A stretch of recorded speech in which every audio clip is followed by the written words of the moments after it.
আসসালামু আলাইকুম। বঙ্গ জননী টেলিভিশনের পক্ষ থেকে সবাইকে স্বাগতম। আপনাদের সাথে আছি আমি মোসাম্মত ও মিম আক্তার।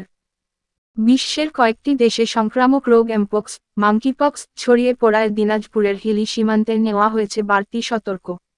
বিশ্বের কয়েকটি দেশে সংক্রামক রোগ এমপক্স, মাঙ্কিপক্স ছড়িয়ে পড়ায় দিনাজপুরের হিলি সীমান্তে নেওয়া হয়েছে বাড়তি সতর্ক। বসানো হয়েছে Hili immigration checkpost medical team. প্রতিদিন এই চেকপোস্ট দিয়ে কয়েকশো পাসপোর্ট যাত্রী বাংলাদেশ ও ভারতে আসা যাওয়া করে থাকে। এছাড়া নেপাল ও ভুটানেও ঘুরতে যান অনেকে।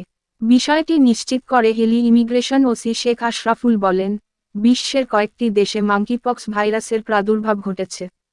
এই ক্ষেত্রে বিজিবিরাও সীমান্তসহ চেকপোস্ট সতর্ক বাড়িয়েছে। ইমিগ্রেশন চেকপোস্ট মেডিকেল টিম বসানো হয়েছে। তারা পরীক্ষা নিরীক্ষা করছেন যাত্রীদের।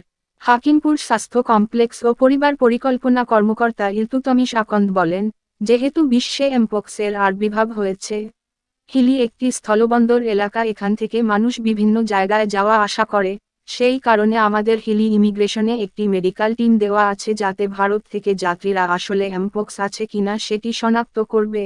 যদি শনাক্ত হয় সেক্ষেত্রে আমাদের হাসপাতালে পাঠানো হলে আমরা তার ব্যবস্থা নিব।